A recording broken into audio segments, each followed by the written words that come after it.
What is up, everybody? Josh here again, and today we have a new Star Rupture video for you. Today we'll be showing you 25 Star Rupture tips and tricks. We've been playing this game a ton since its early access release, and we're going to be sharing those tips and tricks with you. Let's get into it, shall we? So our very first tip we're going to show you is to always make sure you keep some building materials on you, like this right here, and meteorite hearts. And the reason why you're going to want that is because whenever you go and hit B to build, you're going to be able to set you up a base core and go ahead and set you up a structure with a little airlock. And this is just in case you're out and about exploring and you get a rupture. The rupture will kill you if you don't get into some kind of shelter. So this will set up the shelter for you, and then you can come out of the shelter whenever the rupture's over with and tear it all down. All you gotta do is hit F, as in Frank, and then you can tear down the structure and the base core, like so. I'm detecting increased Ruptura activity. Prepare for a wave. So this is the warning you'll get whenever you are getting ready to get a wave or Ruptura, and you usually have about 3.5 minutes before the wave actually occurs. Right after the wave, you're gonna have to wait until it cools down for you to go outside. Usually you'll get a notification. You can sit here in your airlock like so. Just don't go outside of it. Planetary temperature returning to normal. And that's the notification you'll get. So as soon as you get out, you can go out and explore, and there won't be any enemies, no plants, nothing. But there will be some nice things that you can go out and gather, like this right here. And this is called Ignitium. And you can get a few of those whenever you're going out and about. You also can go around to these little caves or underground caves around. Once you find a cave like this, you can go in and explore, and you can actually gather some quartz. You can hit T to turn on your flashlight, and then go inside and you can farm some quartz. Now this one we've already farmed out. So once you farmed it out, it doesn't respawn very quickly, but it does respawn over time. I don't know how long it takes. But you can farm quartz here with your little extractor. And of course, if you were to sit in here too long and get stuck, you can shoot these little red bulbs right here to open up the vines if they were to close on you. Now in this phase, you have about 10 minutes to go off and do whatever you want until everything comes back. And then of course, farming any of these meteorites is really good for you to actually get meteorite hearts. You want to gather as many meteorite hearts as you can, because meteorite hearts are really good for upgrading base cores, and you're going to need a ton of them to upgrade your base core. So if you go up to your base core, like for example this one right here, we have a really high core level, but we have another core that's actually taking care of this one. But when you go to upgrade, you have meteorite hearts that are needed and this Ignitium, so this is why you want to gather these. And of course, with later upgrades, you're going to need more of these hearts and Ignitium, the Ignitium ore that you can find during the Rupturas. You can actually also find Ignitium after Rupturas, and I'll show you that real quick. So if you're out and about and you're looking for Ignitium and you see star tears growing on a rock, that's actually Ignitium. Ignitium actually lands on the ground, then grows star tears on top of them. So you can actually take the star tears and then farm the rock, and they'll give you Ignitium like that right there. And it's only for a little while, so not too long after the rupture happens, you got that 10-minute period. You can grab the star tears, then farm some Ignitium. And all three of these were Ignitium until they become star tears. Also exploring large points of interest, such as this right here, these little building markers that you see on your map, or whenever you're near a large building or structure. Really easy to do during a Ruptura, or in between the Ruptura and regeneration phase, because there's not going to be any enemies, and usually there's a large amount of enemies at these structures. So if you're having issues with looting large structures like this right here, you can do it during the in-between Ruptura, and do it quick, because you don't want to sit there and wait until it actually regenerates. It's about ready to regenerate. We can tell by the ground. You can see like green and stuff starting to grow back, kind of like Planet Crafter does. But if you want to go in here and loot this without having any combat, you could do so. It's completely up to you. Just got to do it right after a Ruptura. And that goes for any of the major points of interest as well. The climate of Arcadia is returning to normal. Once that happens right there and you get that dialogue, you're going to start seeing enemies starting to respawn. Usually they'll pop up out of the ground. That's after about 10 minutes. And then you get about 40 minutes of nice green lush Arcadia. So in this game, you are able to slide. If you just hold forward and hit the shift button and then hit left control, you'll be able to slide like so. And you can actually slide for a very long period of time. This is great for a few reasons. If you got a lot of enemies on you, or if you're trying to get somewhere quickly, you can slide down hills like this. Just keep holding left control and you'll slide for as long as you can. And look, we got pretty far away from those enemies. So sliding is really great for getting down hills, cliffs, getting places, getting away from stuff, you name it. You can slide in this game. Next tip we're going to show you is that you do run faster if you don't have a weapon in your hands. So Miss Streamer's not going to have a weapon in her hands. I'm going to have even just the most basic tool here, and we're going to run to the other pole there. So 3, 2, 1, run.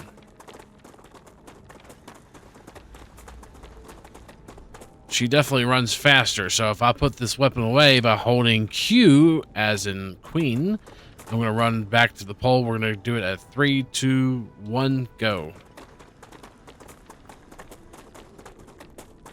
Let me see, we get there both at the same time. So we've tested this. You do actually run slower when you have a weapon in your hands. 3, 2, 1, go. See, she is actually running faster than I am. So it is minute, but you do run slower when you have a weapon in your hands. So you probably want to go ahead and sheath your weapon if you're trying to run fast. Next little tip I'm going to show you is actually how to cross gaps and climb mountains as well. So what we're going to do is bring up our build menu, and we're going to go ahead and bring in a rail support here. And we're going to go ahead and drop it down to the ground level using the scroll wheel. And then we're going to put in a rail here. So what we're going to do is we're going to rail all the way across over there.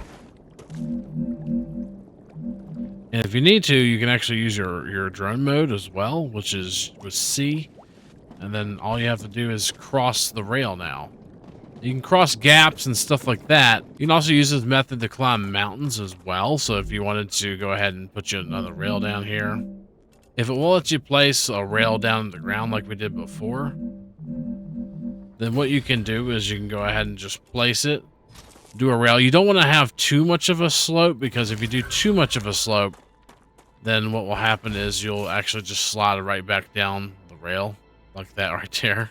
If you do it down a little bit like this right here, and let's go ahead and bring up our drone here, kind of make it about flush with the mountain right there, you should then be able to go ahead and just kind of climb up the rail and climb up the mountain as well. And you can get up to the very top of some of these really large mountains that way. And if it's too tall and you can't get up there, all you really need to do is place a building piece. You could place like a pillar support about the same height as the rail. Place a platform on top of that, and then just put a stairs. And then all you have to do is jump on top of it, like so. And now we can climb the mountain with ease. You can also use structures to do really, really easy satellites, like this right here. For now, they probably will patch this out later. But we're going to go ahead and put us a airlock on each side. And we're going to go up to it. We're going to shoot the little bubble off of this one right here. And go ahead and activate. And if you're inside of the airlock here, you really can't be hit or hurt. Now, it's not 100%, but you can sit inside here. If you go right outside, they'll actually be able to attack you.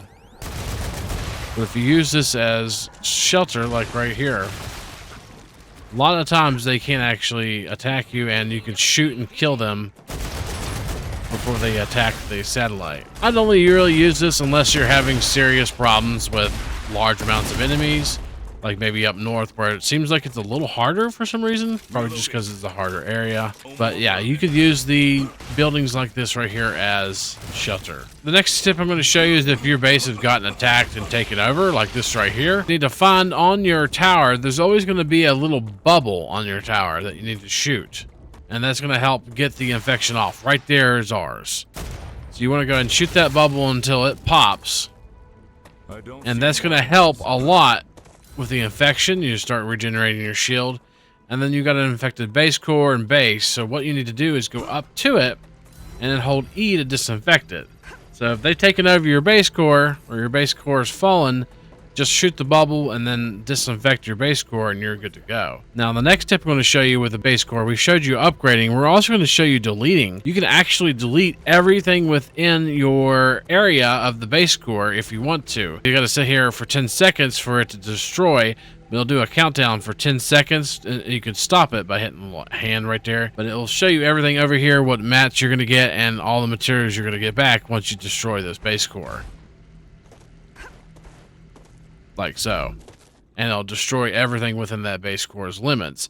Now, you can also just straight up destroy base cores and still keep structures as well. So if you wanted to, say, for example, have a structure like that, you can just make a base core, make the structure, and go ahead and destroy this. Now, this will stop any production or anything you have going on. You can keep little bases like this, though, randomly throughout the world if you wanted to. You can move base cores. So you can move base cores, you can pick them up. You just don't want to destroy everything within, like, your main base area, unless that's what you want to do. Next thing I'm going to show you is how to kind of delete resources. So if you have a lot of stuff in your inventory that you want to get rid of, what you need to do is just drop it on the ground outside of your base, right before a Ruptura. And what will happen is once you drop that on the ground like so, we got some ceramics here we don't need, sulfur ore, we're getting that in mass over somewhere else. We're going to drop all these materials, and then we have a Ruptura that's going to come through, and anything that's laying on the ground, including items that you couldn't pick up, is going to get completely destroyed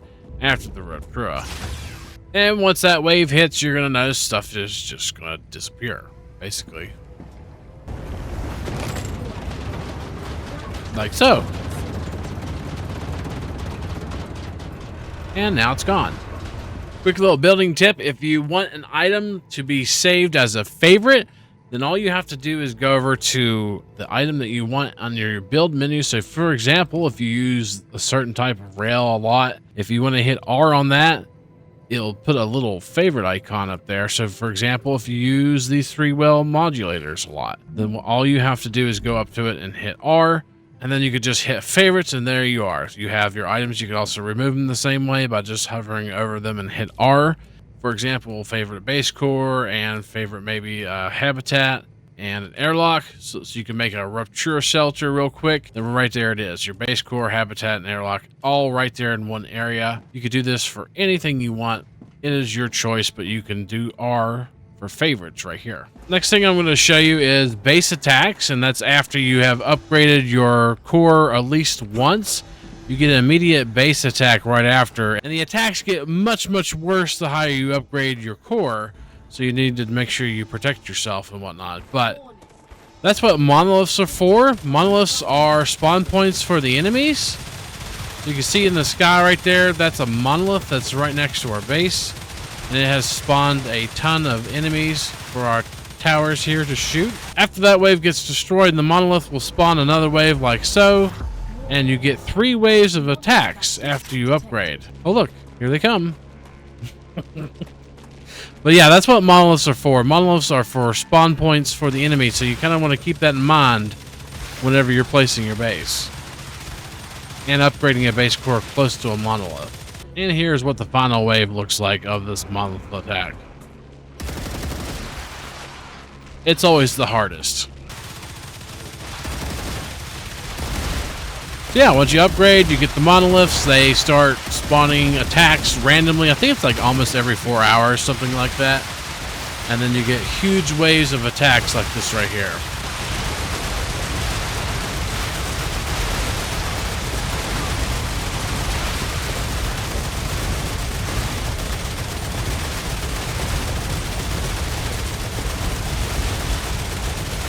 Of course, the more you upgrade, the more turrets and stuff you want to have. And then the monolith will deactivate, like so. Next thing I'm going to mention is always make sure you're looting dead bodies and also drone crashes. So drone crashes are these right here. Dead bodies looks like a little outline of a person on the map. When you come across a dead body, you'll see a bunch of little yellow jellyfish or aliens floating around it. Of course, you'll see the dead body on the ground.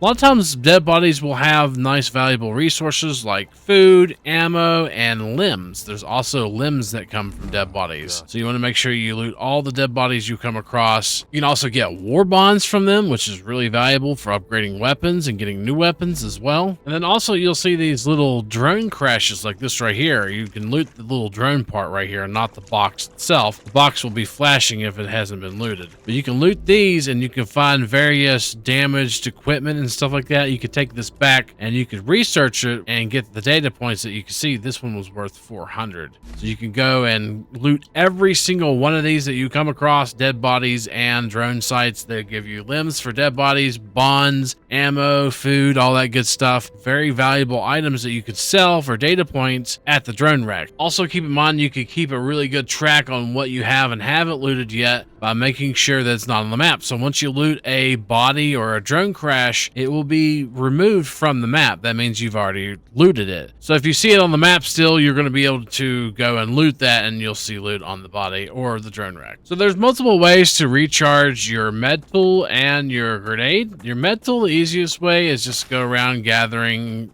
just like crops and stuff like that. Like these right here, we get like 1% per gather. So you'll have to gather about 100 before you can get a full recharged med tool. And then one of the fastest ways to recharge your grenade is farming meteorites, like this right here. But the absolute best way to recharge both of them is killing enemies. If you kill enemies, you recharge both your health tool and your grenade. So if you're in a heavy battle, you can sit there and recharge pretty good. But if you're just trying to recharge one of them, like I said, those previous methods, those are really good to recharge those. So next thing I'm going to teach you is how to actually kill Goliaths. Goliaths are quite easy to kill. They have a few weak spots. From the front, you can shoot at their legs, like to the right. Want to make sure you get out of all those attacks like that right there. You can use the left alt to kind of jump left or right like this before they attack you, and then you can shoot his legs. You can shoot his legs from the front. When they charge like that, all you have to do is just kind of shoot the butt of the Goliath. So the rear of the Goliath is actually his weak point. He actually got me that one.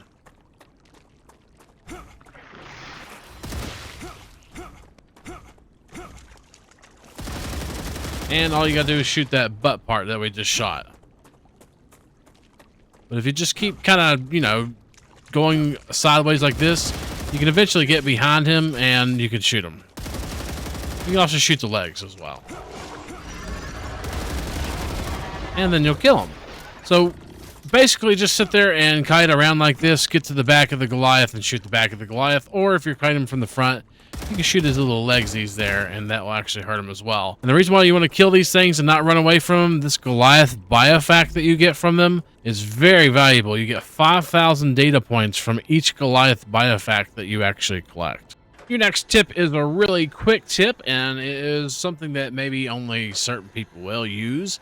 But if you like taking screenshots in your games, then all you have to do is hit F1 on your keyboard to actually remove your UI. You hold Q to remove your weapon, and then you could take screenshots. If you're on Steam here, which should be everybody. But if you want to take screenshots of your structures and all that stuff to upload them to Discord or whatever, you could do so. Just hit F1 and hit F1 again to bring it back. So everybody probably knows about the regeneration chambers, but did you know that when you go back into the regeneration chamber after you claim it, you can actually change your class, and it tells you what they're convicted of, what they specialize in. I don't think they actually work currently as far as specializations and stuff go, but you could actually change your character here in the regeneration chamber. So one thing you may notice is that whenever you're on a platform, this is a platform right here, and whether it's connected to power like this one is, so basically any kind of power source connected to the platforms, you don't use stamina. The idea behind this tip is you can make long roads of powered platforms to get in between two structures or two bases before you get the teleporter. Of course, you get the teleporter, it's a lot easier just to use that. But if you have a powered platform like this right here, and you walk on it, you can see that we're not using energy whatsoever. Now, if you go on the platform for like a structure, you will start using energy. But if you're on a powered platform that's just blank, you won't use stamina. The next tip is actually making large platforms like this. So basically you can left click and you can place a single square of platforms, but if you hold right click, you can actually draw a larger platform like this right here. Say, for example, you're making a road for power transportation, and we can make a larger platform here.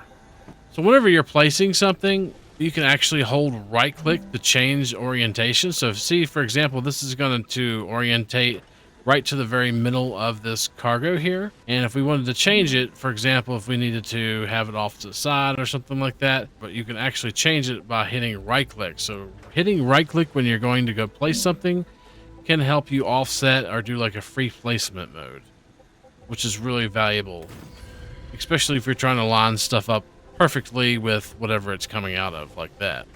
Another thing that I didn't know for a very long time is that you can actually adjust rails or adjust stuff on rails. So for example, let's go ahead and place this a rail down here. Normally you can go up and down like this with the scroll mouse wheel to adjust the height of a platform or a rail.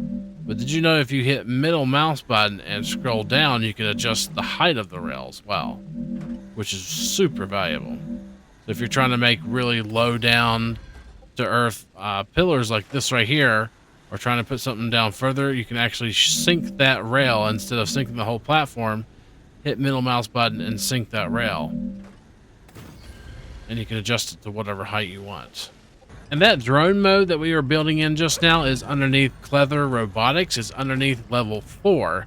That's building drone. And whenever you go into your building, all you have to do is hit B and then select an item and hit C as in cat. And that's going to let you go into building mode when you're outside, of course, like this. And you can go around and you can look around like this. You do have a certain length to it. It does tell you to you're too far to get back, but you can sit there and build. You can use left control to go down, and you can use WSAD to move around, and you can use space to go upwards. So space goes up, left control goes down, and then WSAD to move around with the drone. And you can sit there and adjust your height. You can also build on the side of mountains or something like that. You can build pretty far away or get to a place where you couldn't build before. And then of course, when you're in the building mode like this right here, all you have to do is kind of hit Q and it'll get you out of building mode. So on this save, we've done a lot of the recipes for the game. You will notice that you do need certain materials for recipes, and sometimes it's like titanium bar, wolfram bar. You'll need some rods, wire, stuff like that. And this next tip is basically to make storage. Once you get the storage, you unlock that under Clever Robotics and level 3, which is really easy to get to. Actually, you can unlock the storage depot, and these are quite valuable.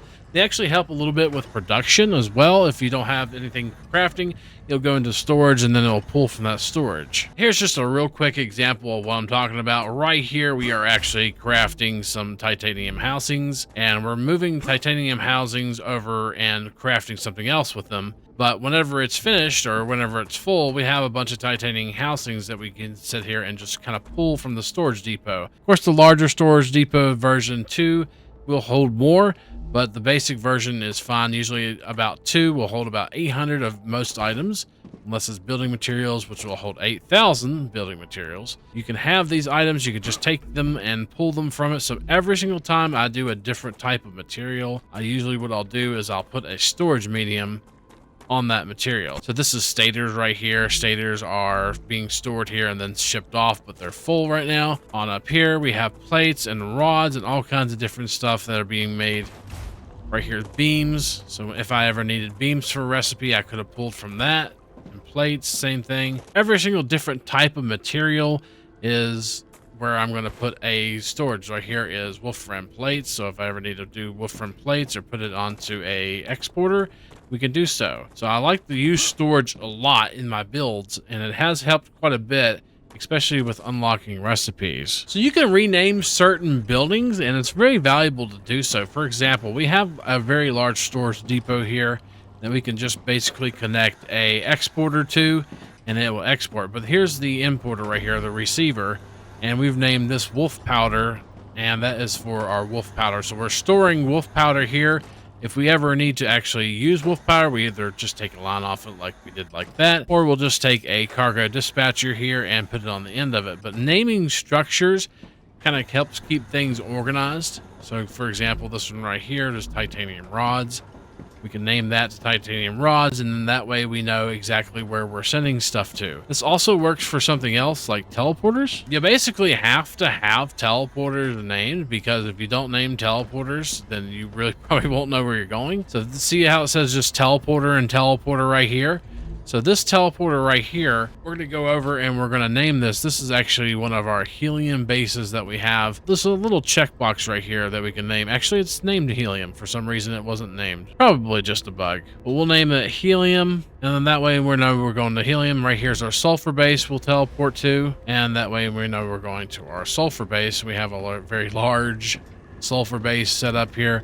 I think this is probably one of the largest sulfur deposits I've seen on the whole entire map, if not close to it. And storage, as you can see, like we normally do. But you can have your teleporters and name them. Make sure you name them. There's our main base. We'll go back to that. So you can rename structures. There's a lot of different things that you can rename. Just pretty much about anything, like wind turbines and stuff like that. But most structures can be named, and there are purposes for those. And of course, we'll probably do a guide on the teleporters, but the teleporters are basically in-game content, and you can only get them by going through the engine. So you have to go through the engine and unlock the teleporter to get this. This actually took me way too many hours for me to actually admit. When you very first start the game, before you exit the airlock, there's actually food, water, and HP in these personal boxes right here. They're called survival food packs.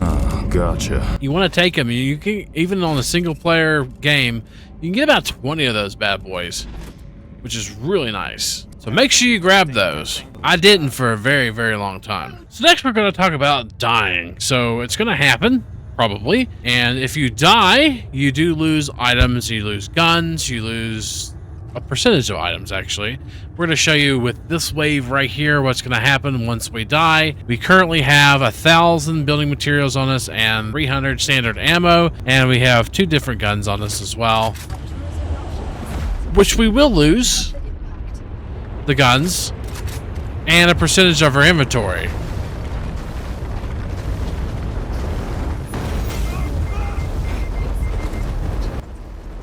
Like that. And as you can notice, we just have a pistol now. So we only have a pistol when we respawn back into the base. We're going to have to craft us a brand new gun and attachments right here in our equipment thing. But I'm also going to go to my body once the Rupture is over with and show you how much we lost. You do lose a percentage of items when you die to Rupturas and when you die to enemies and falling and whatever else. And our dead body actually has, so it's 25% actually. It's because I had 1,000, now I have 750 and 225 out of 300. So basically, any way you die, it's 25%. You lose 25% of the items in your inventory. So that's, just keep that in mind whenever you are dying. You are losing items in your inventory. So you probably want to dump off a lot of materials before you go do something sketchy, or don't keep a lot of stuff in your inventory because you'll lose 25% of it if you do. Next thing I want to talk about is different types of purities. So there are different types of purities in the map. The one that you'll notice the most probably is going to be these titaniums. So for example, if you see a crumbly, crappy looking titanium right here, you're going to notice whenever you go into your extractor, if you put an extractor on it, it's going to say impure, which is only 2 times the materials you're getting. So that's impure. When you see these more defined ones like this right here, I'm going to hop up here and see if we can't access it. These are normal. So these are normal types of titanium, and you'll get ×4 at 2 per second. And then there's one other type that you'll get, and it's called pure. And we'll go over here. There's one of the most common ones you'll see, one of the very first ones you'll see is right here. Looks like a rainbow kind of titanium. And you can see this extractor says that it's 8 times every 2 seconds, and you can see it says pure right underneath here for titanium ore. So there are different types of qualities of ore. So you want to kind of pay attention to that when you're dropping down an extractor. If you put an extractor on it, it'll tell you exactly if it's pure, normal, or impure. Normal will just say the name, pure will say pure underneath it, and impure will say impure. And that goes for most ore types. And this may be patched out sometime in the near future, but if you wanted to fall from an extremely high height like this right here, if we were to actually jump right before we hit the ground, See, we're taking a lot less damage and we will survive. So, but save that double jump or that second jump right before you hit the ground and it will cause a lot less damage. It actually seems like it's healing up my my health kit really fast too by doing so, which is quite interesting. And that's going to be it for this video. Don't forget, if you like what you see, to like, comment, subscribe. We're going to have some more Star Rupture videos coming out soon. We're going to have a video about blueprint locations. We're going to have a few other videos as well for the early access release of Star Rupture. Comment down below if any of these you didn't know already. I'd love to know what you did or didn't know already. And if you figured out something that was invaluable, let us know as well in the comments down below. And hopefully, we'll see you next time. Peace.